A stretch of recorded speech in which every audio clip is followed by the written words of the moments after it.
Europe 1, il est 8h32. L'heure de retrouver Natacha Polony et la revue de presse. Bonjour Natacha. Bonjour Thomas, bonjour Julie et bonjour à tous. Alors ce matin, une de vos journaux.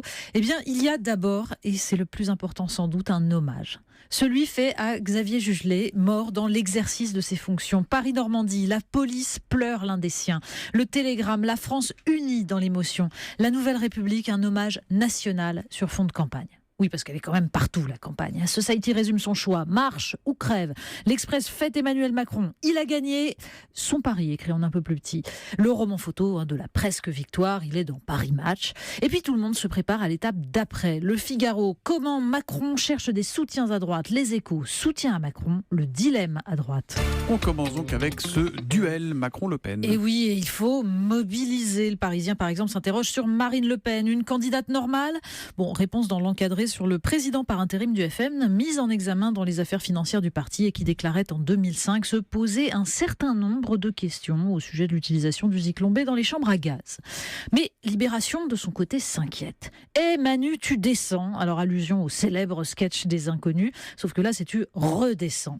C'est le rôle naturel d'un journal que de tirer le signal d'alarme, écrit Laurent Geoffrin. D'où cette inquiétude, soyons francs, l'incroyable boulette symbolique de dimanche soir, quand le premier du premier tour s'est déjà vu gagnant du second, a semé le doute. Non sur la nécessité de voter Emmanuel Macron, précise Laurent Geoffrin. À l'électeur qui ne voit pas en lui le président de ses rêves, il faut répéter qu'il s'agit d'abord d'éviter un cauchemar. La vraie question est celle-ci, nous dit l'éditorialiste de Libération. Talentueux en diable mais novice, sûr de lui mais quelque peu narcissique, Macron sera-t-il le porte-parole non des bobos et des start-upers, mais de la République ? Bah oui, enfin, sauf qu'il y a plus urgent, les grandes manœuvres pour les législatives, parce qu'on tend des mains en ce moment, c'est dans le Parisien, le Figaro, visiblement celle de Manuel Valls ne trouve pas preneur. Heureusement, dans Libération, François Hollande vient à la rescousse, il explique qu'il faut faire preuve de gravité, qu'il ne fallait pas accepter de débattre avec Marine Le Pen et que les candidats socialistes doivent partir aux législatives sous leur propre couleur en disant qu'ils sont prêts à gouverner. La preuve, nous dit le président de la République, ils viennent de gouverner pendant 5 ans. Oui, le problème c'est que les Français s'en souviennent. Les sans-nous en quelque sorte. Oui, ça c'est... Alors d'abord, il y a d'un côté la une de l'Humanité, le vote anti-Le Pen sans chèque en blanc à Macron. Souvenir du ralliement sans condition à François Hollande en 2012.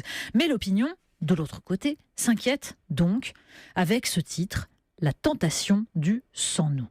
Ceux qui, par stratégie, dégoût ou des intérêts, pourraient bouder le second tour. Alors il en est un qui théorise cette position, c'est Michel Onfray sur le site Figaro Vox, qui fustige cette étrange perversion qui consiste à nourrir le monstre Le Pen qu'on prétend combattre.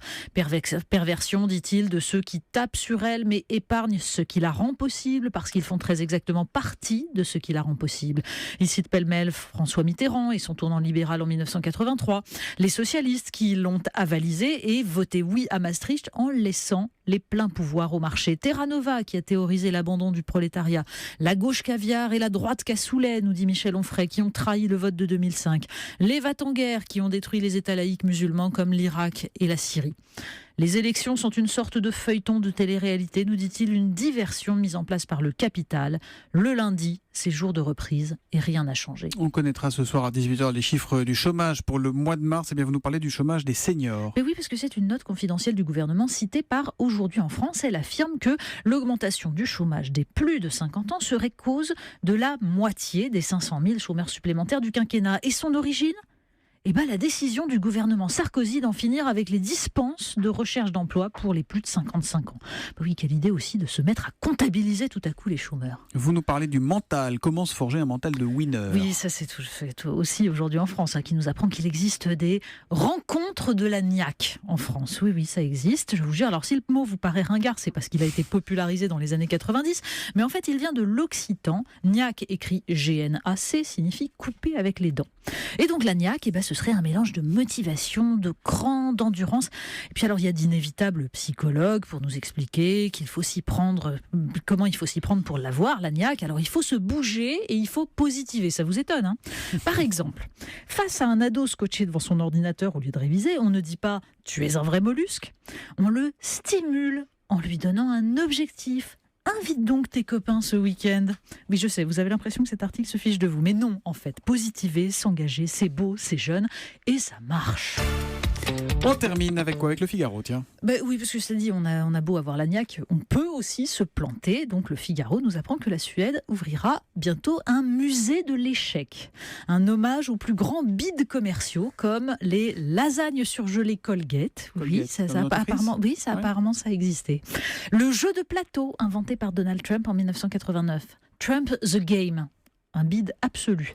Ou le Newton d'Apple, premier assistant personnel laborieux, trop cher, mais en fait ancêtre de l'iPhone. Oui, parce que la morale du musée, c'est que les échecs sont formateurs et peuvent déboucher sur d'immenses réussites. Toujours la niaque. Ça vient de là, sans doute, l'optimisme de François Hollande. La revue de presse de Natacha Polony. Puis tenez, tiens, ça c'est cadeau. Manu, tu descends? Pourquoi faire? Je sais pas, moi, descends. Pourquoi faire? Voilà, la version originale des Inconnus dans les années 90, je pense, la version originale des Inconnus. Merci beaucoup, Natacha Polony, et à demain. À demain. 8h30.